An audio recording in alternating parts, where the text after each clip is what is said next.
fight. We don't have to kill. Everybody in the whole wide world really just needs to chill. No, we don't have to fuss, no, we don't have to fight. Hello everyone, welcome back to another episode of Just Chill with Oliver George. This is episode number 49, and my guest this week actually had a thing or two to teach me. But before we get to that, I want to remind you, if you're watching right now on YouTube and you would prefer an audio-only version, you can get that at Spotify, Apple Podcasts, iHeartRadio, and many other places like that. However, if you are listening and you didn't even realize that there was a visual side to this show, then I encourage you to please come check it out on YouTube. However you choose to enjoy the episode, though, if you could please subscribe, like, follow, share, whatever the case is on the platform that you're using, it really helps me to keep growing this show from the ground up and reaching people like you. So if you already have supported me, thank you so much. It really means a lot to me. And finally, if you want to reach out to me, maybe you've got a great idea for a guest or just some general feedback about the show, you can hit me up at justchillpodcasting@gmail.com. Now, back to this week's guests, and that's right, I said guests, there's two of them. As I alluded to earlier in the intro, they are educators. They are both teachers here in the Ottawa area, and they also happen to be a married couple. I had the chance to catch up with Karin Jacobsen, who is a friend from high school, and I had the pleasure of meeting her husband, Shane Wong. And both great people, really, really interesting perspective, obviously, on the pandemic, being both educators, but also having their own children. And, you know, adjusting to virtual school has been hard enough for any parents. I can speak for myself there, but imagine being teachers on top of that and having to adjust to the same virtual classroom scenario. So I had a great time really just asking them questions all about their careers and how things have shifted through COVID and the craziness that we're all experiencing. So I hope you guys enjoyed the chat as much as I did, and thank you so much for tuning in. Thank you guys so much for coming on. It's really cool to be able to catch up with you, Karin, and it's really a pleasure to meet you, Shane. Yes, thanks for taking the time, because this is a really interesting thing for me. I talk with lots of comedians and entertainers, but I love to get the chance to talk with someone who does a completely different style of career, and education's super important. And obviously you guys have been dealing with a lot with the COVID stuff, so we'll definitely touch on that. But first, let's just get into a little bit about you guys. So you're both teachers for the OCDSB, which is the Ottawa Carleton District School Board. That's public school. Yeah. And Karin, you are an English literacy development teacher, and you teach grade 8, right? It's grade 6, 7, 8. Middle school. Okay. Yeah. So this year I have now I have 7s and 8s, but it could be like anywhere from 6, 7, 8 at my school. So. Oh, so it was Shane, I believe, that was the grade 8 teacher then. Yeah, that's right. Okay. So you guys, before we get into the COVID stuff, I want to know just a little bit about your teaching history. So first of all, just how long have both of you guys been teaching for? So I've been teaching for 10 years. It'll be like I started in 2000, end of 2010, but I got a contract in 2011. So it'll be my 10th year, next year. Nice. Yeah, pretty similar.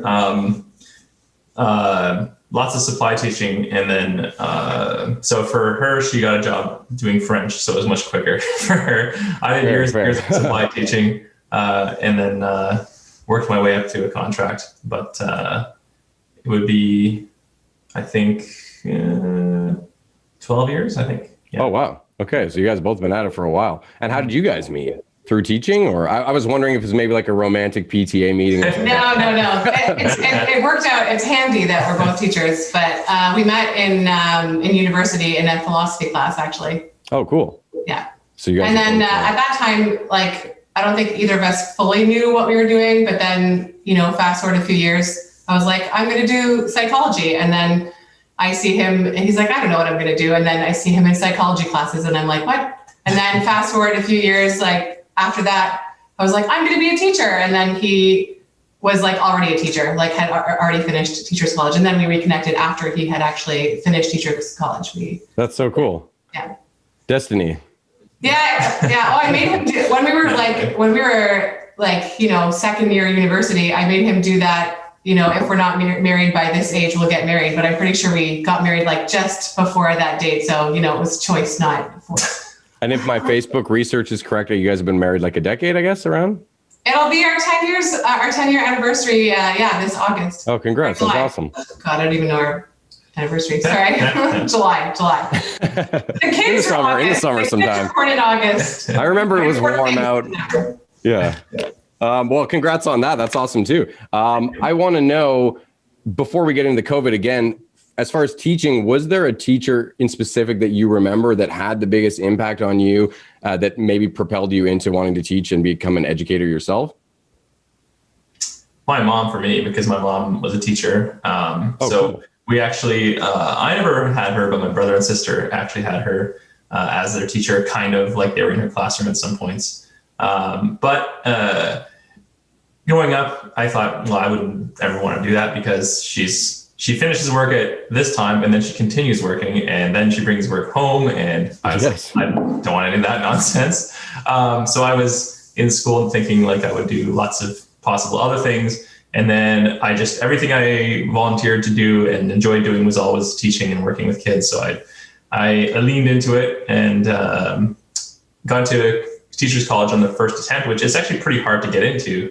So nice. kept with it, and I still love doing it. And I've done other jobs, like briefly. I sold cars for part of a summer. I didn't even make it the whole summer because it just felt quite soulless and not like, I was doing something that was making a contribution to society that was positive, right? So that's one thing you never feel bad about as a teacher, is that you're never going to feel bad about, am I making the world a better place? As long as you're a good teacher. Yeah, that's what I was just going to say. As long as you're not, I've had a couple that definitely were not making the world a better place in my own high school. For sure. Yeah, I have my story is a little bit different. I also didn't want to be a teacher for sure. For the longest time, I was actively leaning away from that. But I think there's two teachers that stand out. One was my grade 3 teacher, who at that time, it was called ADD at that time, but it wasn't very well known at that time. And she, I guess, learned about it at some PD or something that, she went to, and she actually, had that, she was brave enough to tell my parents, I think your kid has that, and you should get her tested. Oh. And my family is a very scientific, mathematical, background. So they were, for sure open to that. And that diagnosis of ADD or ADHD, as we call it now, completely changed my life. I would probably not be here if I hadn't been for that teacher, because it was hard enough. I've been on medication since the beginning of grade 4. So it's not that I'm an advocate of saying, you have this, you should take medication, but for me, for functioning, I need it. And it works for so that diagnosis, was super important. And then in high school, I struggled a lot as a result of that, but also, high school's hard. It's a big transition. I went to a new school, and, it was probably the hardest time of my life. And part of that was what I was struggling with, comorbidities like anxiety and depression, and even, side effects of medications that I was taking to treat X or Y. But then there was the other side of I knew that I was capable. I was a smart person, not that I'm saying I'm a genius or anything, but I knew what I was able to do and what level I could get to. And I just wasn't able to achieve that. I needed more help. And so there was a teacher named Mr. Belanger, who was at the high school that we went to. I don't know if you ever had. Yeah, I vaguely remember him. Yeah. He ended up being the head of spec ed later on, but he was he had such an impact on me that when I finally did decide, okay, the best way I can have an impact on people, because I thought maybe I wanted to go into research and I was going to prove that this needed to happen for education or that needed to happen. And I realized, that was angry, rebellious teenage, ideas. And the best impact I could have would be one kid at a time, first at least, until how can you go and critique? Well, that's what you needed when you were young, that's poetic almost. He was such a great support that in teachers college, I actually went back and interviewed him, so I got to see him as an adult, and at the beginning of my teaching journey, I got to see him. And then even our schools are connected. He's now retired, but saw him, 5 years into teaching. So it was really interesting to see him throughout, my journey. But for sure, he's the way that he helped kids who needed help, who maybe other teachers might not, might look at their behavior and say, oh, that kid doesn't care, or that kid's this, or, label them, which is easy to do when you don't spend a lot of time with a kid in a day, where in high school, you don't see them necessarily for as Or they long put too as many I do. kids in one class, you know. Right. Like in intermediate, what I love about that is I like that they're older, but I spend all day with my kids. I get to really, really, really, really know them like so well. Like I spend more time with my students than I get to spend with my own family, you know? Wow. So, But that's a real deep connection there then. And they're going to trust you and you're going to be able to help nourish their education. That's awesome. Yeah, it's a very, very rewarding job for sure. Yeah, and it's cool what you said about to your teacher when you were really young, pointing out the ADD, because I think a lot of teachers might be afraid to bring something up like that with parents for fear of the parents being like, you know, what are you saying about my kid or something like that, you know? Yeah, for sure. I'm so lucky that my parents were supportive of that. And yeah, like it was a game changer in my life for sure. I think it's really cool you got to interview your teacher, because there's one teacher in high school that I can't find him on Facebook, but I've been wanting to interview him for the reasons that we're talking about now, that he was one of the few teachers that really made me feel like, you know, I wasn't, not that I got really bad grades or anything, but like, I wasn't like top of the class either. And I just didn't care a lot of the time in school. I skipped a lot. But his class, I actually tried to attend because I felt like he saw potential in me and I could feel that. And then that made me feel confident and made me give a crap, you know? It's huge, like like for the good or the bad, what a teacher can do. And like the baggage that even teachers, like the emotional baggage that teachers have in teaching a certain subject because of their own history, you know, with that subject. It's just crazy, the emotional baggage that we kind of like carry with us from that time in our lives. And it's kind of weird, like my whole life I've been in school, like as a student, and then, you go to school, like post-secondary, if you end up doing that. And then I ended up back in school. I've literally been in school, but now you kind of you don't relive your own schooling, but you look back at it with a different lens. I was totally going to ask you guys about this, just about what it's like to revisit high school, especially, or wherever, middle school, I guess the same, that sort of adolescent age, but from this totally different lens of now you're on the other side and you're part of the faculty. It must be really kind of, cool and gnarly, but also maybe just a little weird at the same time. Oh yeah. It's kind of like, when you start hearing yourself saying that thing that your parents said to you that you're like, I'll never say that, or I'll never do that thing. And as a parent, you're like, oh crap, I'm really a lot like my parents, or, in some ways anyways, Yeah, that definitely it also puts things into perspective. Like, I don't think there's a time in every kid's life where they realize, oh, my parents don't know the answer to everything, but my teacher does. And then they get to the point where like, oh, my teachers are human too. And that I find often happens in middle school. And it's just like so fun to be a part of that. Like, and it's like almost intimacy building. It's like, yeah, we're all human, like none of us are perfect. And that's why it's okay. That's why I tell you it's okay to make mistakes, because like I'm making them every day too, Yeah, that's how we learn. Yeah. That's the basis of like learning anything, is failing essentially, because that's when you learn, oh, don't touch the stove. Don't, like baby stuff all the way up to rocket science. It's all about experimenting and not being afraid to try things and not being afraid to fail, in essence. Yeah, exactly. I think it is important to remember what it's like and empathize with, the 13-year-old mind when you're dealing with grade 8s, because, as teachers, you'll see kids do the same thing that they've done the year before, and teachers will express frustration like, why did they do these things? And you did those things when you were 13, and so will 13-year-olds 10 years from now, like throwing snowballs, for example. There always has to be a rule about no throwing snowballs for safety reasons. But when has there ever been a field of snow and a bunch of kids that didn't pick up the snow? Like that doesn't happen. Yeah. It's just, you have to remember that's what it's like for them. That's just an activity that humans do. What you just said, I'm finding now with parenting, because my oldest is 12 and a half now. So he's in grade 7, he's getting hair on his legs, and he's just, talking back and being a little sassy and stuff. And it's all stuff that when I dig deep enough in my own memory, I'm like, oh yeah, I'm pretty sure I was pretty much exactly. Yeah. If you made it to 12 and a half before the sassiness came, that's pretty good, I think. Yeah. No, he's always been a bit quieter, but I've noticed a little bit of the attitude vibe, but he's still a good kid. I can't complain. I just hope they stay that way. Sorry? Yeah, so you can avoid a lot of frustration by remembering that, by like not getting frustrated. Like, why don't they listen? Why do they do this? Of course they do. That's just their nature. Everything seems so huge when you're that age. Like, so your girlfriend breaks up with you and you literally are like, I don't know if I can go on living. And it's, you're watching Dawson's Creek or whatever.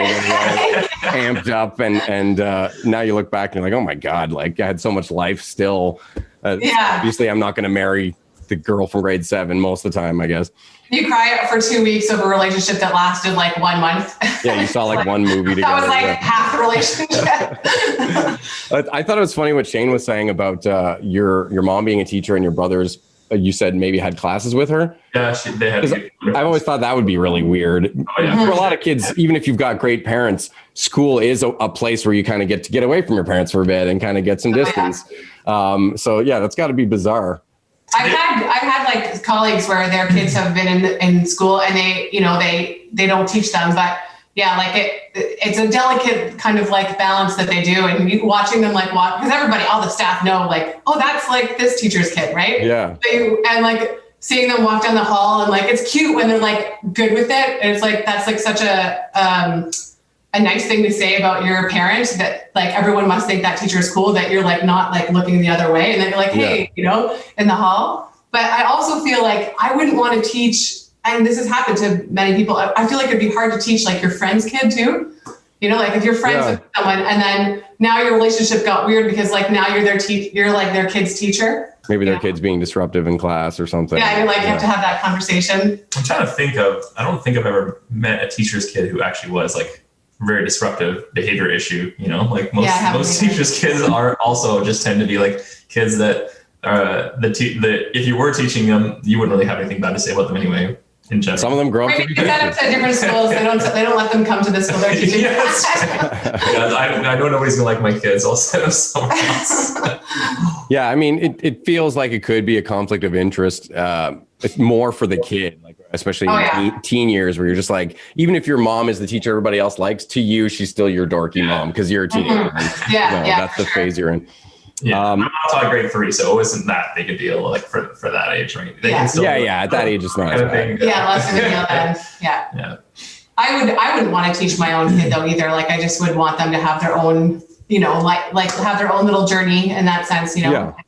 Well, and learning different things from different people, different styles of teaching, you're going to get a more balanced education. You're already teaching them life lesson stuff every day, by being their mom. So it's cool to get different teachers in there too. Yeah.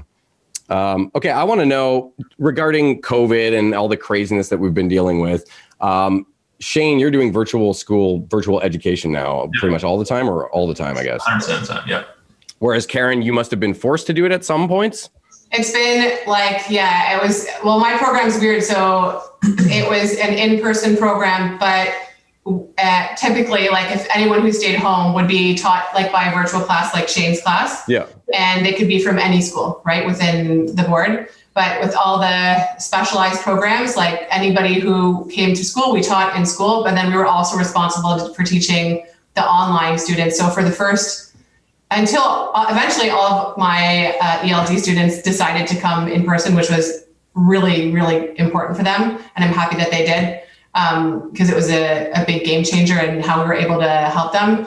But for the first big chunk of the year, we were teaching both like online and in person, like simultaneously. So that was a challenge for sure. Well, because at the beginning or during certain points, I remember them giving like an option. You can keep doing online, or we're opening schools back up. You can go back in if you want. Our kids stayed in virtual because we found they were doing quite well in it, and it was easier. Even in the morning, not having to drive. We live about 15 minutes away from their school. So things like that. In the winter, there were some upsides, but it's been an adjustment. And I wanted to ask you guys about that specifically, because I know you also have kids. And correct me if I'm wrong, but your daughter has had some health complications since a young age that I would assume if she got COVID would be extra, vicious towards her. Yeah, for sure. We were really scared at the beginning. So like when they started in the last school year, I was happy. I was actually relieved that we were at home because I was nervous about it. And then she ended up getting a surgery that would, like during that closure period last year, she got a heart surgery, but it wasn't for her heart. So her issue was she was born premature because of something called tracheoesophageal fistula and atresia. I know you're medical, so you might know. That's a mouthful. I don't know what that is. Essentially, like, she was born unable to swallow, so and there's different formations of it, but her esophagus was in two pieces, and the top half was attached to the trachea. So they did a surgery to correct that. She was lucky. Her version was like, you could do the surgery right away. You don't have to wait. Like, there's no gap. So they were able to correct that on like her second day of life. And then we were in the NICU for a while, and kind of smooth sailing. I mean, there were minor issues, but really, had a lot of doctors, had a lot of other stuff going on, but really minor. And then when she was 2, all of a sudden, every time she got a chest bug, she was like getting pneumonias and needed to be on oxygen support and hospitalized. And we had many stays at CHEO. She always seemed like quite the trooper in all the pictures that you put online. Yeah. The strongest kid that I know, for sure. Like, she's so tough. So yeah, because we didn't really know why. It's normal for kids with that to have like some pneumonias, but hers was getting kind of even crazy for kids with that condition. And they found out her aorta was squeezing her trachea in between her aorta and her esophagus. So they actually moved her. They did this surgery to try to correct that, to move her aorta away. So they stitched her aorta away against her sternum wall, which gave space to her trachea, essentially. So we had this surgery that in theory would, prevent those pneumonias from happening, but because of the masking, so we did end up sending her this school year. We kept her home for a month. She had other medical procedures. We wanted to kind of like test the waters and see how things rolled out, which I could see from the inside kind of, because I'm teaching too. And then when I was like, okay, this will be okay, we sent her in, but she hasn't even really gotten sick because, even in kindergarten, masking and the hand sanitizing has been made such a huge difference in, like even, I don't know anyone who's been sick since COVID started with like a cold.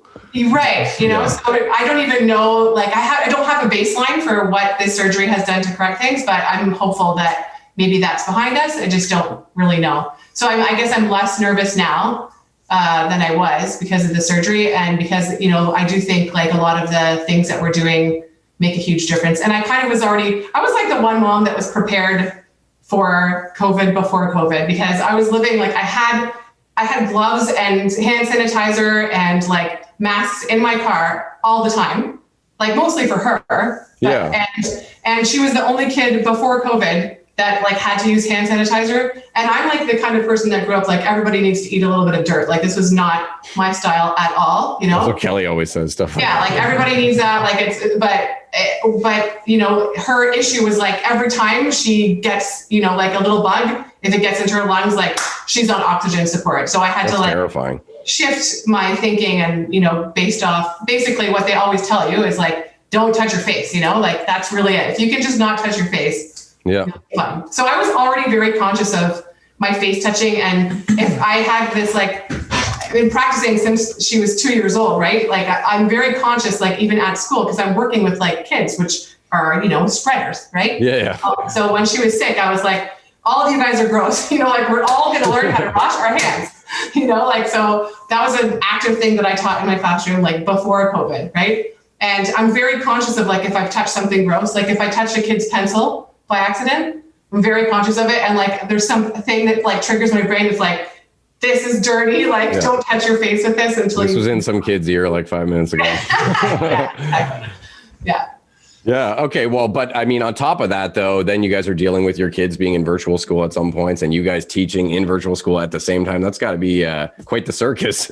Yeah, like right now. I can't imagine teaching virtual school to young kids. Like, oh yeah, kindergarten or something. I haven't really talked to anybody that has that, but I know that you have a friend that's struggling because you have kindergartners. Which our daughter's in kindergarten, and they have to, because the meets can only be so long before the kid explodes, right? They have to meet 4 times a day, which means we have to try to coordinate getting between my class and then getting her into her computer 4 different times a day, which we're not super successful at all the time. We're like the late parents. It's like, luckily I feel like as a teacher, you also know there's like really no judgment right now. I think that's important for parents to know, like whatever works for you and your kid, they're going to catch up. I come from, 7 years of working in a program where the kids don't get to go to school for, many, many, many years because of like war in their country, any other kind of crisis. Like it could be. Yeah, you were telling me you work with disaster. refugees, right? Yeah. So, like I know they'll catch up, right? My program is all based on the fact that we can catch kids up if they miss. So there's a lot, I feel less pressure in that sense, but yeah, just trying to like, she's got 4 Google Meets. He's got 1 break during the day. I've got like my breaks and none of them seem to really match up. So we're just kind of all over the place and like trying to get them fed. And then this time we kept home our 3-year-old too from daycare. And that's been a challenge because he doesn't have any Google Meets to like keep him, busy throughout the day. We're just kind of trying to like find ways to not be terrible parents and like also have him, entertained. And, Yeah. I think our kids are very like our kids. I say our kids, like our students are very like understanding of the reality of our situation. So that I don't think they really mind when we get interruptions. But like the other day, I was like, yesterday was a hard day. Never mind when that happens. Yeah. Oh my God, I see your kid. What is the kid like? Oh man. Yeah. Class is interrupted. Well, the other day I was like in the middle of, Sawyer was having, some kind of meltdown or something. And, he's 3 and he's a 3-nager, right? That happens. So I'm in the middle of helping one of my students with math. And so I'm like, okay, so you write 6 plus, and then I'm like, mute. I'm like, Sawyer, stop saying bad words. 2, pause, like mute again. I'm like, Sawyer, go to timeout. And then write equals. Yeah, equals. And they're like, Sawyer, go down the stairs, like mute. That seems like an art form in itself. Yeah. Yeah. I've gotten pretty good at it, I think, actually. Everything's gone smoother this remote period than like I think everything, we're all getting better at it. The kids, the parents, the students, like everybody, I think it was like we hit the ground running this time compared to the last time, and like so much better than like last year when this was all new to us, I think. So that helps a lot. Yeah, we've been stressing out a bit because our youngest, he's turning 4 in like a week.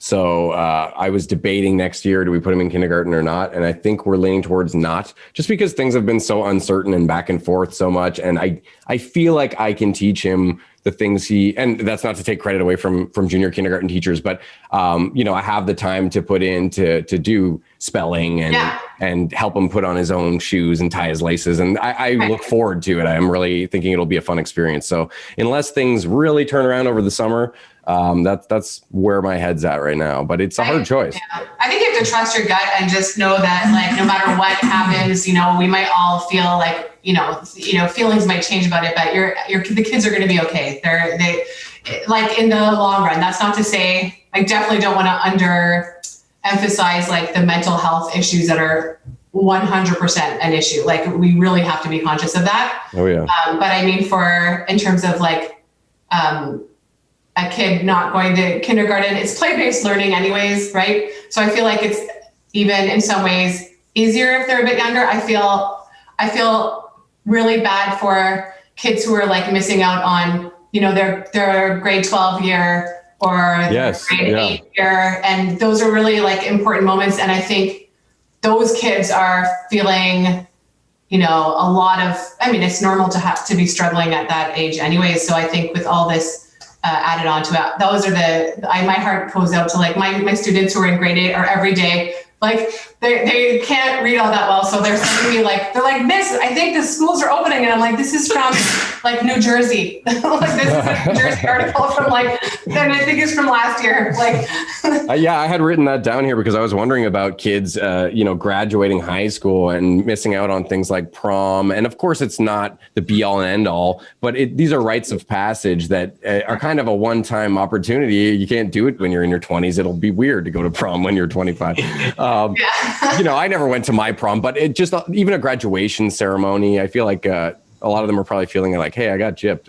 Or even like getting spares, having those little things and for like across the all the levels, like the missing out on extracurriculars. That's a huge thing. So for a kid who maybe it was like their only time it was their last year to play, basketball on a team. Like that would be their last time ever that they're ever realistically. The basketball guys will be fine. I was on improv team in grade 9. I needed that a lot more than the basketball guys. They would be fine. Exactly. Yeah. Just talking about like, so there's some kids who in grade 8, they're short, they're not that fast. They know that in high school, they are never seeing the court because when in high school, they're competing against 10 times as many kids, right? Yeah. So at least in elementary school, if you're like the third worst kid that tried out, at least you have a chance, right? Yeah. But in high school, you just don't, which is why, it is sad for some kids who, that's their thing, right? Like maybe academically, that's not where they. Oh yeah, I was just teasing that sports kids. No, but for sure, no. I feel you on that one though, because like that's what I do. Like I miss doing my extracurriculars too, because like I'm all in the drama. Like I do the drama club, I do a vocal club,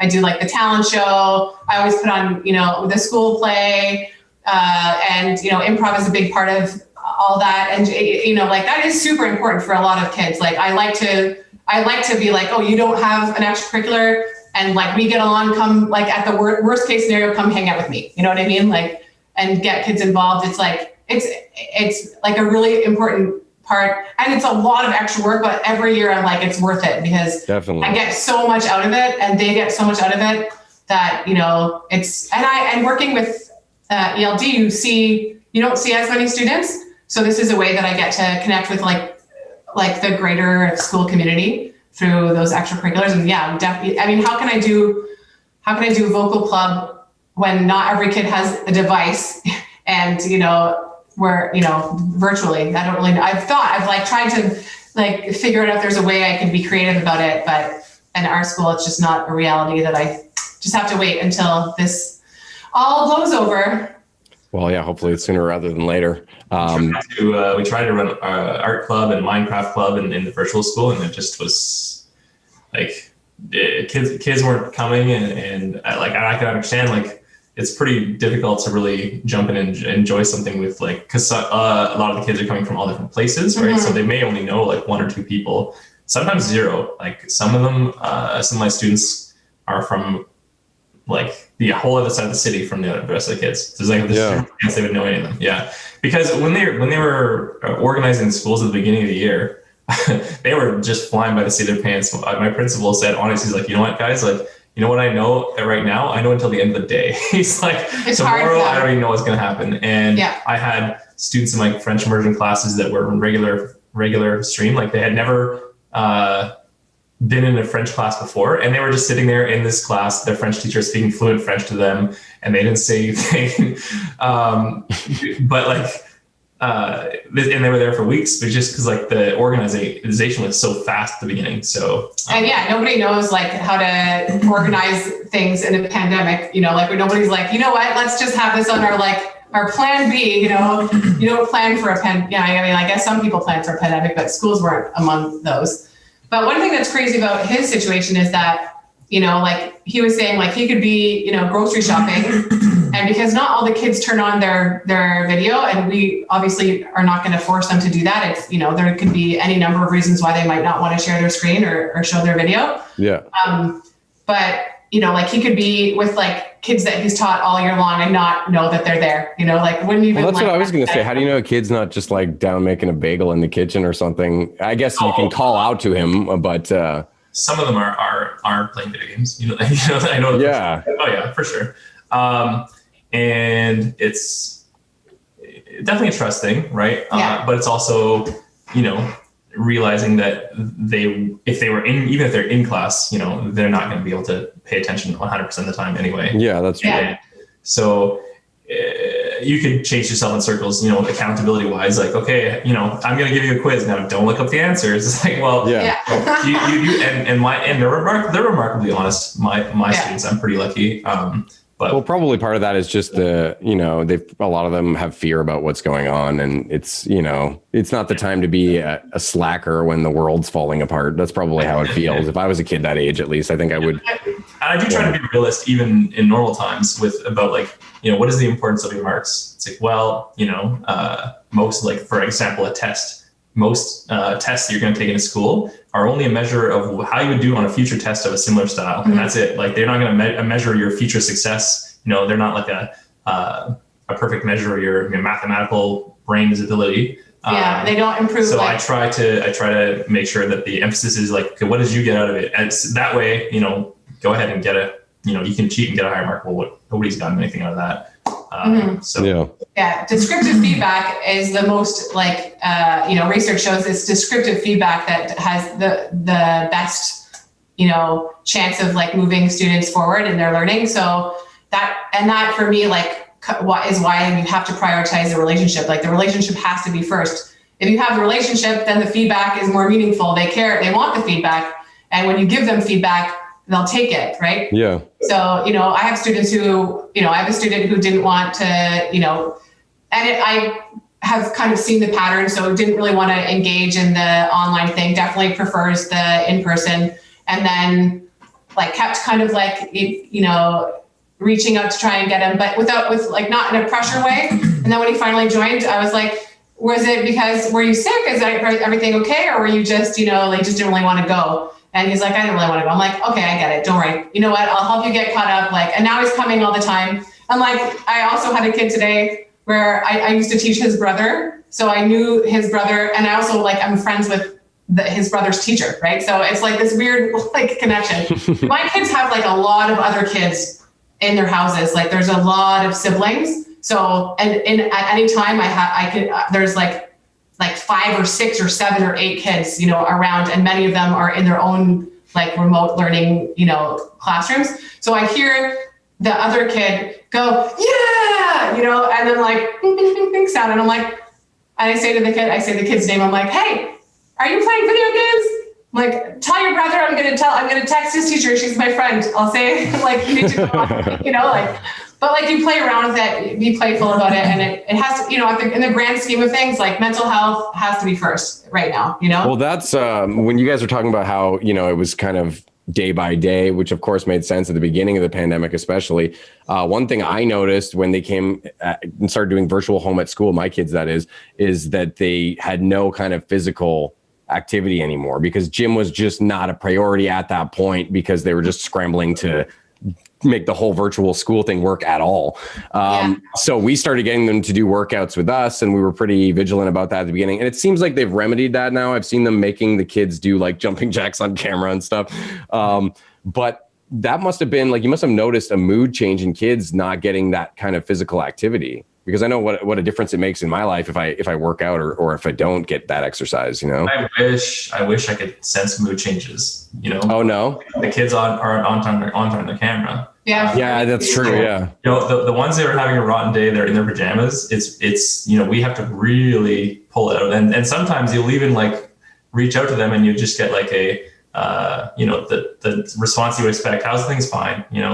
Everything good? Yeah. It's hard to find out what's really going on with them in a way that's totally different than in person, right? In person, it's pretty hard to hide, if you're off, right? If you're not having, but now, a kid could be going through major depressive episodes and it's hard for me to tell. Mm-hmm. I do have some tools, but it's a big change for me to know and understand these kids. I have maybe 10% or less that put their cameras on a regular basis. Yeah, and that's common. From my friends who are teaching virtual, is pretty common. And with me, it's so different to be having a relationship that I established with kids in person and then going to remote. That's so different because I already know the kids. I have a relationship. I know all the siblings. I know the situation at home. I know what they're struggling with. I know, I can think of, their motivations of why they would have a hard time with this. And I can find ways to pull them in because I know them already. Right. But I was going to say there must have been certain circumstances, maybe not for you guys, where teachers have maybe seen through the camera, the visual approach with the virtual school, maybe seen red flags, this kid's living in kind of a squalor situation, or maybe Definitely. They overhear a parent that sounds a little bit abusive or something, so that's another thing that might have been coming out of this that just sort of dawned on me. Yeah, there's definitely stories about, what that kind of thing. And that's part of the reason why you have to be really cognizant of why, a student might not want to share their screen and you can't force them to. But one of the issues that as a phys ed teacher, I don't teach my students phys ed this year, But how do you teach phys ed to students when you don't know if they're doing what you're asking them to do, right? Yeah, if they're so it's like, but you thing. can't force them to put their screen on. But so there's just so many challenges, and every new situation presents different challenges, and you kind of just have to make the best of it. Because there are those kids that are gonna like pull like Ferris Bueller moves and just be kind of like, oh yeah, I'm really sweating up the storm over here, you know.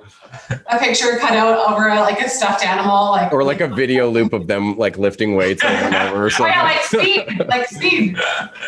I was gonna ask you guys too if you had seen any funny zany stuff over Zoom, because I was talking to my ex and she was telling, my ex-wife was saying that she was in a mom's group where someone had sort of asked something and said that someone had told a story about a little girl bringing the computer to go find mom to ask a question, and mom was in the shower with a clear glass shower and stuff like that. So I imagine there's some kind of zany stuff that goes on. Yeah, I've heard of people like having, parents breastfeeding in the background and stuff like that. Not a perfect system. Like I did have when kids are I can definitely hear like all the kids situations going on. And like, I was thinking about today as a parent, I'm like, we're all taxed right now. So I'm like trying to get like, Ivy and her thing. And I have like a minute before I'm supposed to start my meet, and Shane's like in the middle of a lesson. And I'm like, ah, and I'm like, God, thank God it goes on mute, because like when they turn it on, I'm like more nervous that I'm going to look like a bad parent. But then, so I totally understand when I hear all like the sounds in a household, like the normal parent household sounds that I hear that with all the kids, there's always going to be like, somebody shouting for somebody to do something, like all the siblings chatting with each other. Well, I try to watch myself even when I'm walking by, like, that I don't say any adult words or anything like that. Yeah. What you were saying about the mood change, though, I noticed the biggest change, like that when we first went to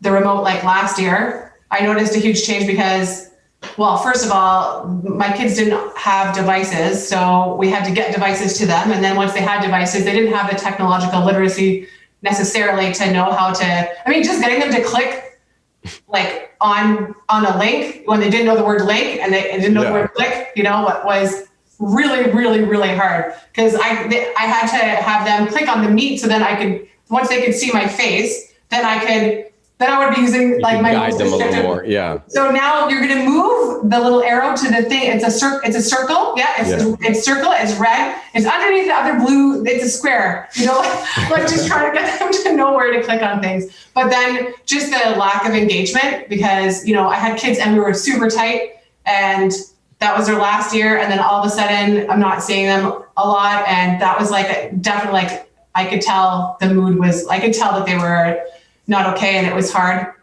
And then this year, when at the beginning, when people were told again, like not to go outside, and they were all stuck, and I think like some of our students were actually in the news about this, because depending on if you have a yard, not and you're not allowed to really go to parks, and you're not allowed to go out and about, and you have a yard, like you can still get some time outside. But if you live in an apartment building and you're not allowed to go outside, and you have maybe, 8 to 10 people living in your house, that can be really hard to be so isolated from other people, your friends, out, just nature, Not to mention, more in that type of living condition, more likely to spread COVID when you've got so many people in a tight. That's why a lot of the lower income communities, it was spreading like wildfire. Yeah, it's really, really tough. And then there's also, you have to consider like newcomer families who might not have the same access to information and might not even understand what like things, not that they don't understand that there's the pandemic going on, but might not understand like what rules are in place right now and things like that. So, or the fact that, people might have to work 2 or 3 jobs, and those jobs might, land them in the hotspot communities, right? So they're just increased exposure in that sense. Yeah, it can be tough. Yeah, it's a crazy world to be living in right now. I can only imagine definitely. The education stuff is a whole other thing. But I want to ask you a question from my dad now. It's something I started the first time in the last episode, because my dad was a big part of the show up until the pandemic. And then when I started doing Zoom interviews, he didn't really need to be here running the sound and visual tech anymore. So I don't know why it took me so long to realize I could still include a question from him every episode. So here's my dad's question. He wants to know, in the post-pandemic world, when we've really pulled through this, what are your guys' biggest concerns as far as lingering effects on students that have come out of COVID, like social issues, study habits, maybe not being quite to par to where they're supposed to be as far as in historical, in past times where kids are supposed to be at? Maybe they're not going to be there because, it's a crazy struggle right now to try and keep things regular. So what do you what's your biggest concern in that regard? And what do you think we should do to tackle those kinds of issues? I'm paraphrasing. There's two things that come to mind. So first of all is like the potentially more obvious one, which is that the kids are not going to know as much as they would normally going into grade 9. And actually one thing that's new, we just got an email saying that grade 9 is no longer going to be split, like we had academic and applied, and they're trying to de-stream, as they're saying, all the different grade 9 and 10 courses. Starting in September, they're actually not going to have academic and applied. They're putting it right down the middle. So one math course. And so I imagine that the students who would have been directed or chose to go to applied math, now they're also missing, especially if they're in virtual school, like a large chunk of the math curriculum. There's just no way that out of the classroom they got to all of it. And then plus, even in their in-person, the amount of disruption that there was, they're going to be missing large chunks of that math curriculum, which a lot of it, it's not like in language, like you miss like some stuff about similes and metaphors and stuff, but in math, it's very much scaffolded. What you do in grade 9 is built on stuff that you learn in grade 8 and so on. It's the bedrock. Yeah. So I imagine that is going to be a struggle. Luckily, their teachers are going to know, and a lot of them will have gone through the same thing. So they're probably going to have to go backwards a bit. The expectations will have to change. Yeah.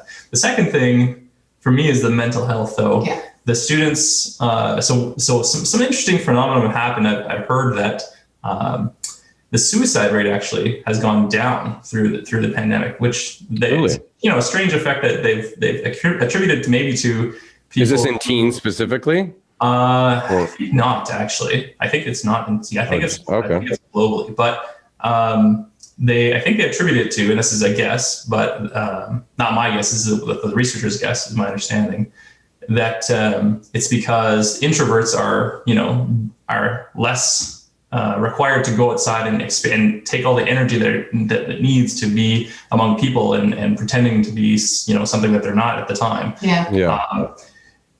But those same people are saying, when we open back up and we come back out, we could see that this dip that we're having now, which is a positive thing, of course, but when we come back, that it might be sort of like an avalanche of issues coming back all at once. Yeah, that's how I feel like the mental health piece for sure. And I think that even we might not fully appreciate right now because, as a neurochemical, when you're neurodivergent, okay, you might not see right now today,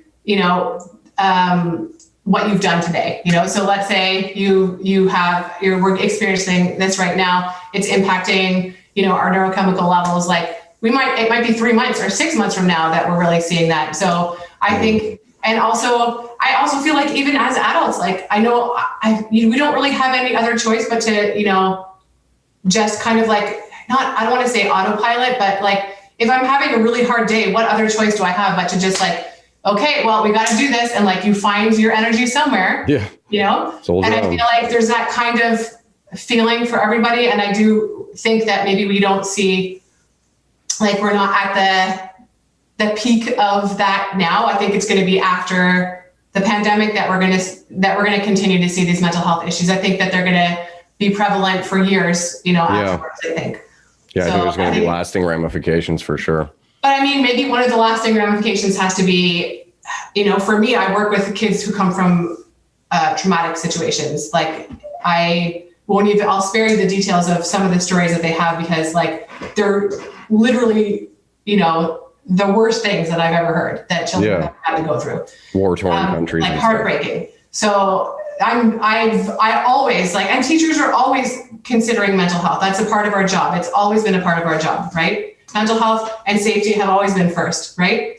But, I think now maybe we have to think of that even more, like in all walks of life, for students, in all jobs, like the mental health shouldn't the mental health and safety be first for everything all the time? Yeah, you'd think so. Should we not be prioritizing that far beyond curriculum? Like it shouldn't be, like, oh, well, curriculum, so maybe we have to, take away a little bit of the mental health focus here. No, it should be that all the time. I think, like, for example, even with my sister is working in, in science and medicine in the field of stuff that's helping Canada with the pandemic. And it's really complicated to explain, but she's one of those people that's helping Canada with the pandemic, at the top. Okay.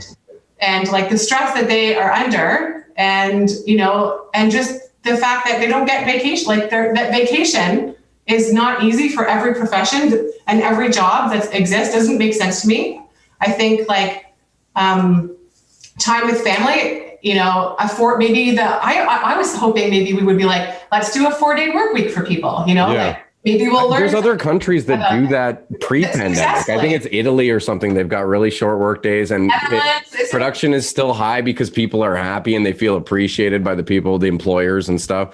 Yeah. Mental health equals more functionality, and more functionality equals like better, I think performance overall. I think that you'll be more efficient if you're in a better place, Yeah, and a larger trust in the institution and a larger sense of community, and all good things come from having a healthier mindset, for sure. I just don't understand why it should be such a struggle for people who, like, why are we working at the expense of our health? I understand in a pandemic, we're working at many people, like, for example, Kelly is working at the expense of her health for everyone else's health, right? Everyone else's health. Yeah. But at the same time, it's like, in general, without a pandemic, don't you think we should be considering the role that we play in people's mental health in every job in the country? Like, I like more family time seems like a normal thing that would be good for everybody. It would pay you back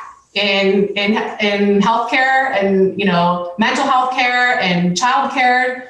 I feel like it would pay you back. It's like an investment. Yeah, well, at least we're finally reaching a point in time where humans or society is okay with discussing mental health issues. At least it's not like 50 years ago where you had to keep all that so close to the chest to the point where people killed themselves because they just couldn't bear it anymore. So at least the discussion is there, but you're right. We need to implement prioritizing these things a little bit more in a establishment sense.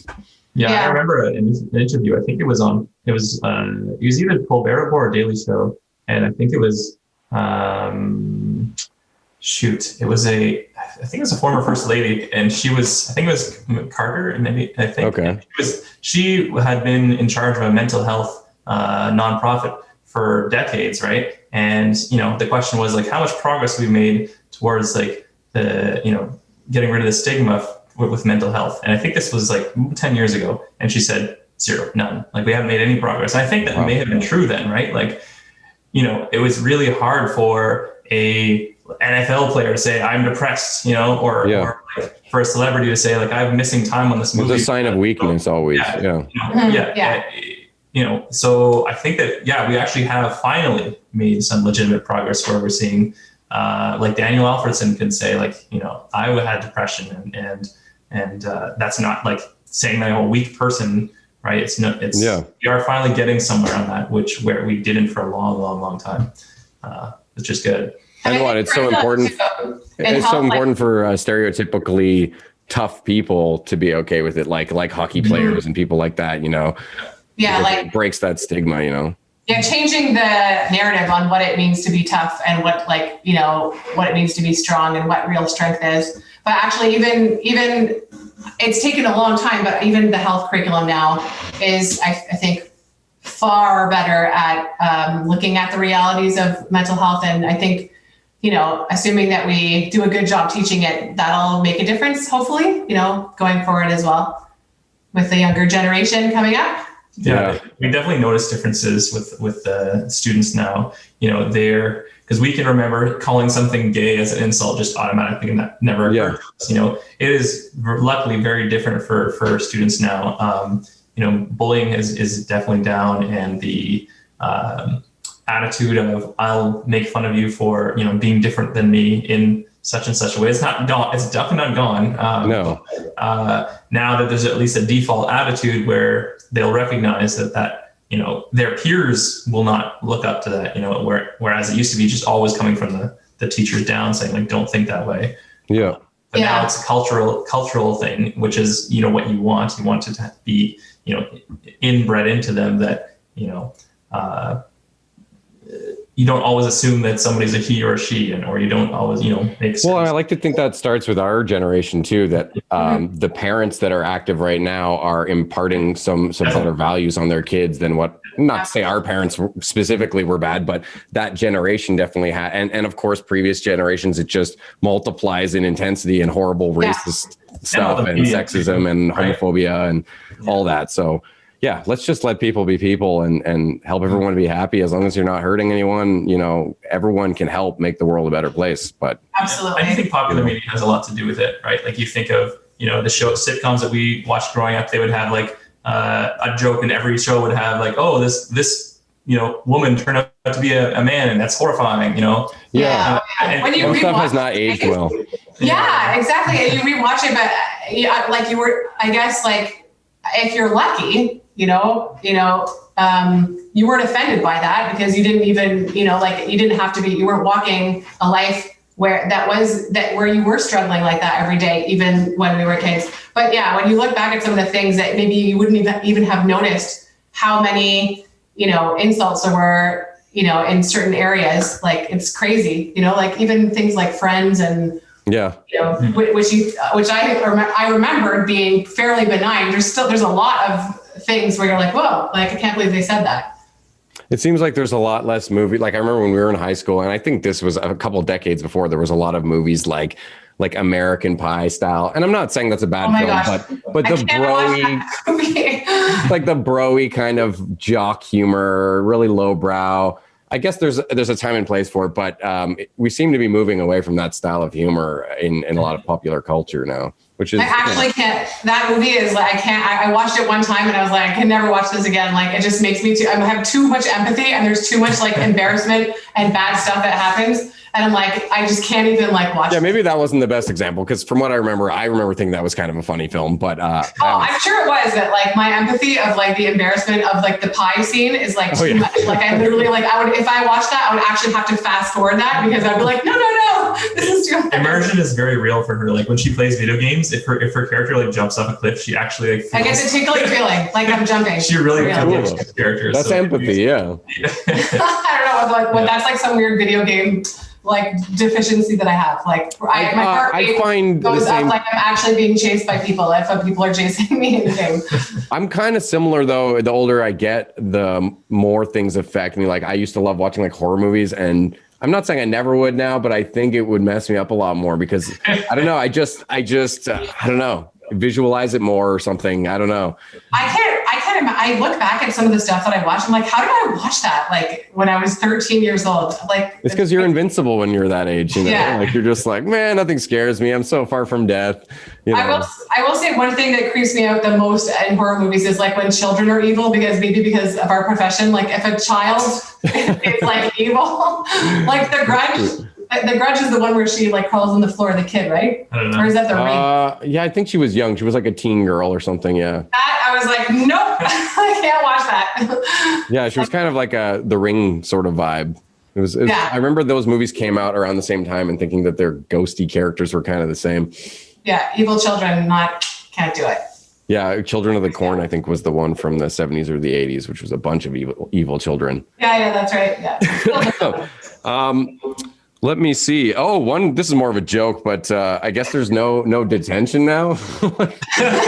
Virtual school. I don't know. How does that handled? But honestly, how would discipline be handled where something like an expulsion or suspension or detention would be implemented normally? See, I have to think about this. Do you have I think that, to be honest, I think that given the circumstances, schools are really, really trying not to do that, and understanding that many children might find themselves dysregulated for any number of reasons. And this is like an extremely hard time. You're asking, children to not only follow rules while already being taxed in all these different ways, but adding all these extra rules on top of that make it really difficult. Like their recess yards are divided into zones and they might not be able to interact with their other friends. And, you're taking away all their extracurriculars. And I mean, there's just so much, I think, that really people do try to shy away from that as much as possible. And really, like, for me personally, there's a lot of, I'm often dealing with behavior issues. It's normal for any teacher. I find like you have to the relationship is what solves it, right? So if you have to invest the time in the relationship, and then handling like misbehaviors doesn't have to end up being such a huge thing.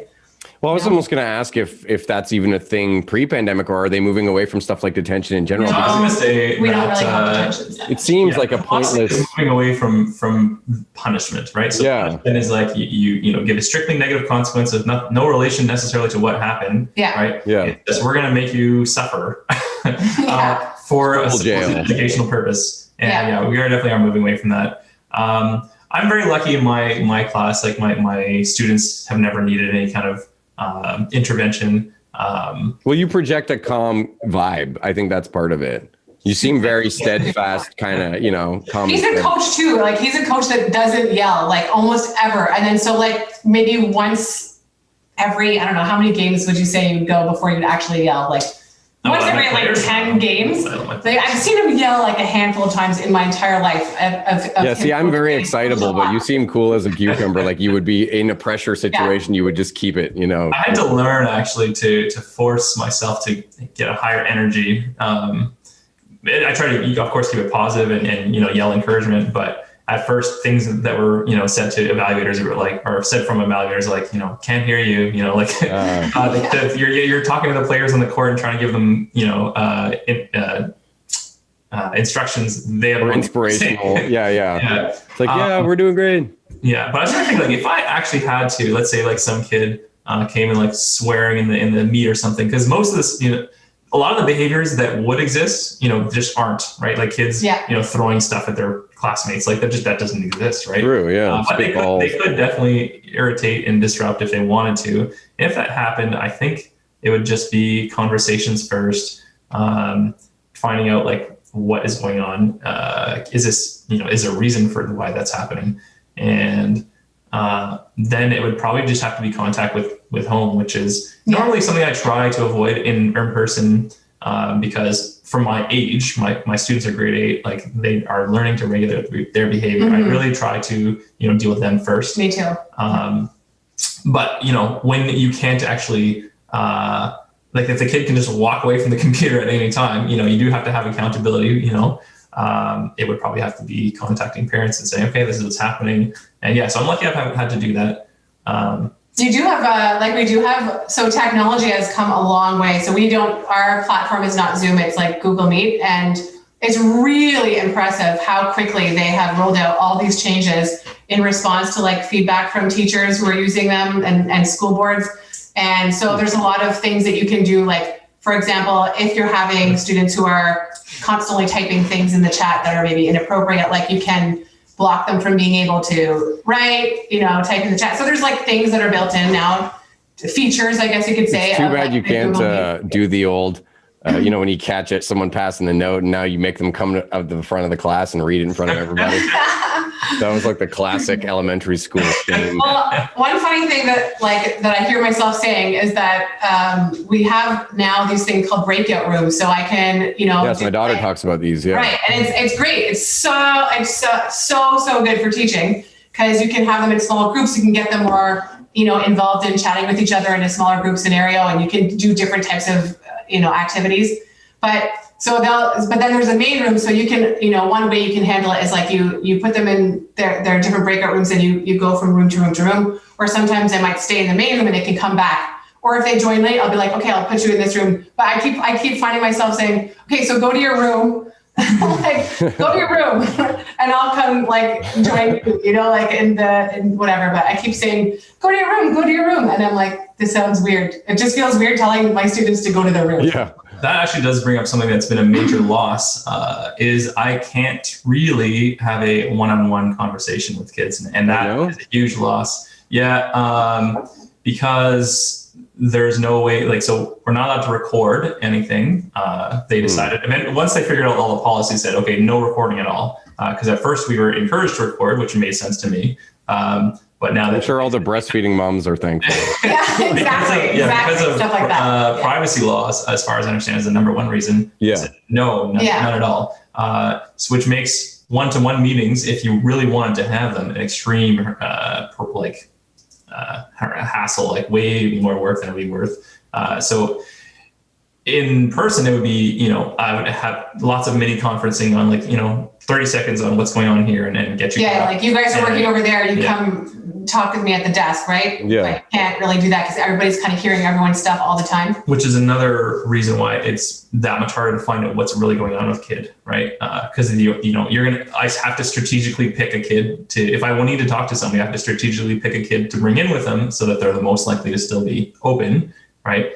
But it's still not 100% on what you would probably get if you actually. You couldn't do one-on-one if you reached out to the parents and got some sort of video. It would be a permission form and a whole bunch of rigmarole and Yeah, well, it seems like a hassle for sure. Yeah. And I have 70-something students, so. Wow.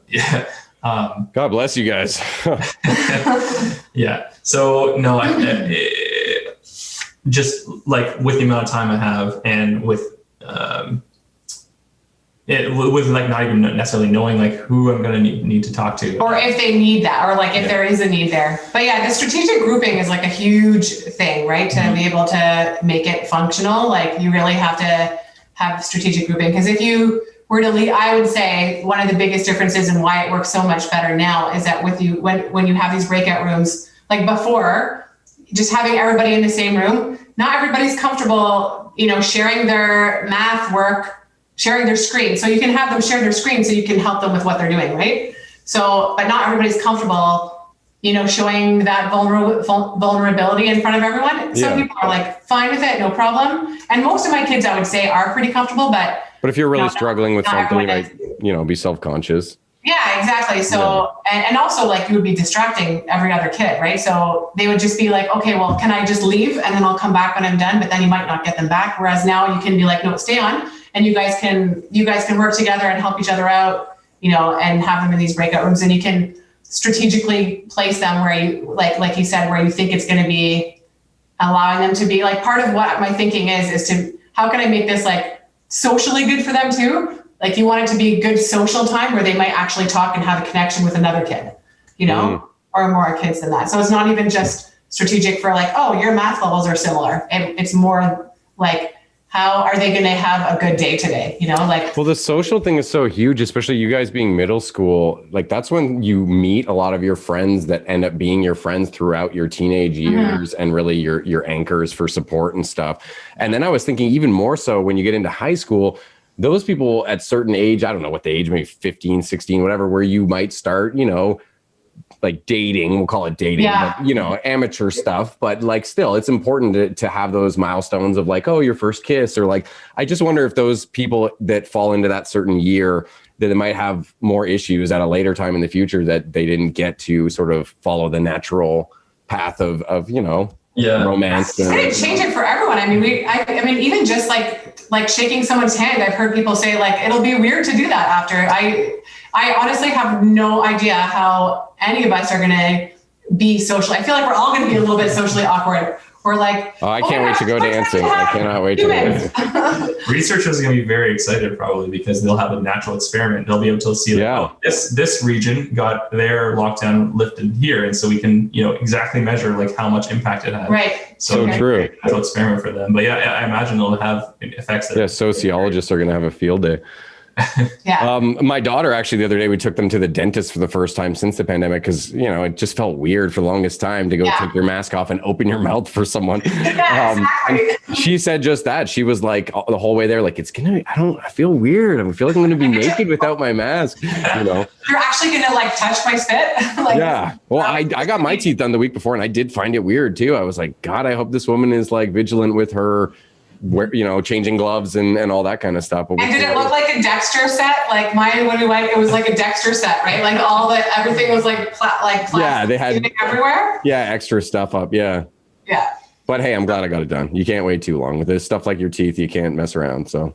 It's actually weird for me. I haven't ever worn my mask for like a whole day. Like you've gone to work. My kids have been into school. Or you mean like an 8 hour like? Yeah, no, I guess at a grocery store, like 2 hours at a grocery store is like the longest I've had my mask on. That's really. I'm jealous. Yeah, I don't work that often, but I work a couple shifts a week and sometimes 6 or 8 hours at a time. And I've gotten into the habit now that it's getting warmer out again of going to my car on my break just so I can take my mask off and chill in my car. A lot of teachers do that too. Yeah. Yeah. I like, for me, it's the goggles with the elastic band and it's like instant headache. So I have, a different version that's more like glasses like, but that I feel like if you had to wear for the people who don't have the option of like buying a different version, like if you're in a, if you're like, I imagine if you're in a hospital, like you wear whatever they tell you to wear, you don't get to choose. Right. Yeah. That I feel very bad for that because it's hard. Like it hurts. Like, yeah, I was going to say, Kelly said the same thing to me. She had, glass shield or not plexiglass shield thing on top of, they've got a scrub cap on and then they've got the mask. And so a lot of the nurses were developing these kind of like little things that would keep the pressure off your, I think it was like a button or something. You have to be like MacGyvering your like suit, to try and make it not like craziness. Painful, And also just like teaching, I'm teaching kids to speak English and they can't see my mouth. Oh, brutal. So, I didn't think of that. So like just even pronouncing things like, it's just changed completely how, and another crazy thing is like even seeing my students, I see them every day, but when they take off their mask at lunch, I'm like, oh, right. That's what you look like. Like, you don't like you kind of forget. You're like, oh yeah, that's right. And then that's the kid with the snaggle tooth. No, I'm just funny stories of like when, like they never see their phys ed teacher really with their mask off almost ever. And I don't remember what the situation was where maybe they saw a picture of him or like he took it off to switch it or something. And they're like, whoa. And he was like, what? He's like, your nose. And he's like, what's wrong with my nose? He's like, well, it's just bigger than like my kids are pretty direct. And they're like, it's bigger than I thought it was. Not in a bad way. It's just bigger than I thought it was. He's like, okay. It is weird. I got to say, even just meeting people day to day, I find it weird to not have that whole face view. I don't know. It's just bizarre. Yeah. I've kind of gotten used to it, but I can't wait to go back. Do you think like that people are, I feel like, because in China, people are already keeping their mask on. They were already doing the mask thing when they were sick, right? If they were sick in China before all of this. I've seen even some Asian people in Ottawa pre-pandemic that would have masks on, and I never really fully understood it. I thought it was maybe just a cultural thing. Like if they're sick to protect others, I guess that was the idea. Is that right? Usually. Yeah, because they've got such dense populations. Yeah. Right. Yeah. They actually faced like a real pandemic before we did. Yeah. Yeah. I mean, I think masks will stick around for a while, but what can you do? Honestly, at least we're all alive. I don't know anyone that's died, thankfully.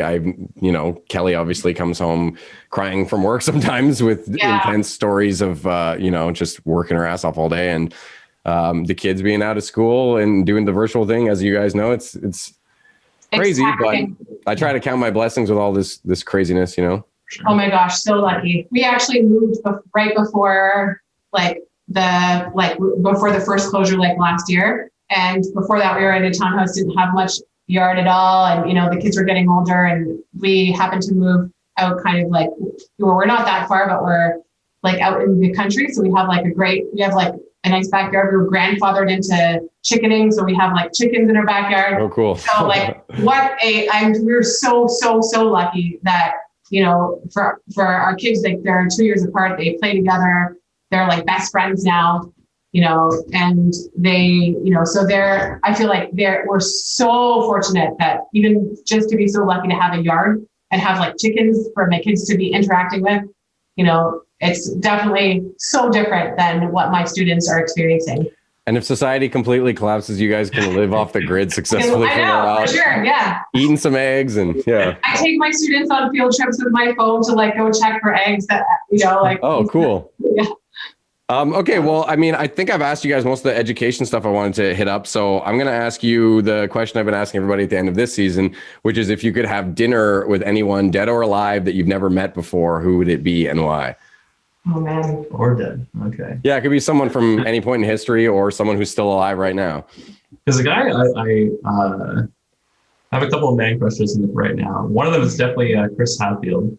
Oh, nice. He's like an awesome guy. Like first of all, an astronaut is just like a badass in every single way, right? First of all, because you can't be an astronaut without being like amazing physical specimen, plus, you know, some kind of genius in some way, right? Great stories. Yeah. Oh, for sure. Yeah. Yeah, no, he would be super interesting.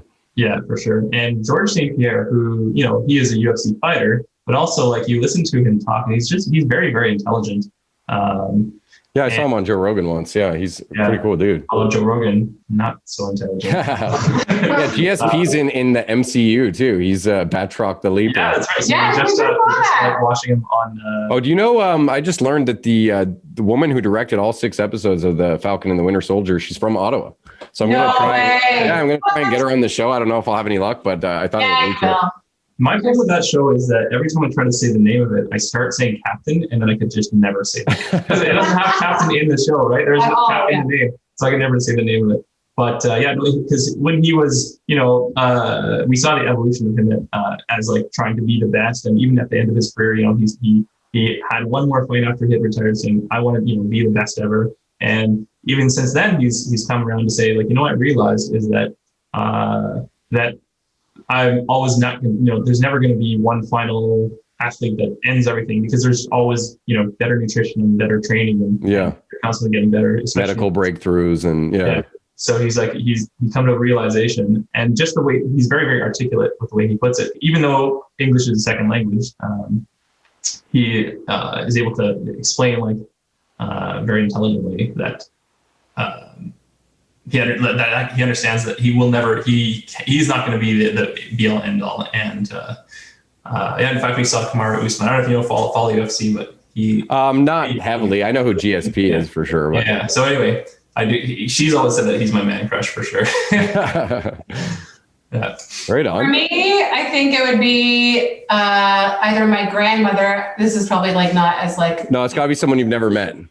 Someone I've never met. Yeah, it has to be someone you've never met before. That was to avoid stuff like people's grandmothers.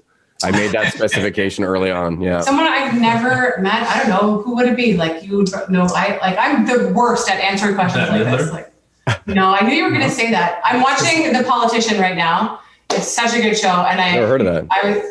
You have to watch it. It's on Netflix. Who's in it? Good. Well, the second season has Bette Midler. Like, I know it has Gwyneth Paltrow in it, and I know that people really don't like her. But I don't mind her. But you have to take that with a grain of salt, because really, it's a very clever show. Yeah, I do love Bette Midler, but I don't know that would be who I would choose. I don't know who I would choose. Honestly, I'm sorry. I'm the worst at answering. That's okay. That's like if you asked me what my favorite song is, I'd be like, oh my God, anxiety. Like you'll probably send me a message in like a week being like, I know who it is. That's exactly what it is. That's exactly what it is. Yeah. I don't know. Bette Midler would be cool though. Yeah, she's had a long career. She's pretty badass. Yeah. Like I a lot. Yeah. Okay, well, thank you so much to both of you guys. Shane, it was awesome to meet you, and Karin, it was super cool chatting and catching up, and I wish you guys all the best. Yes, you too. Thanks for having us. For sure. All right. Talk to you guys soon. Bye.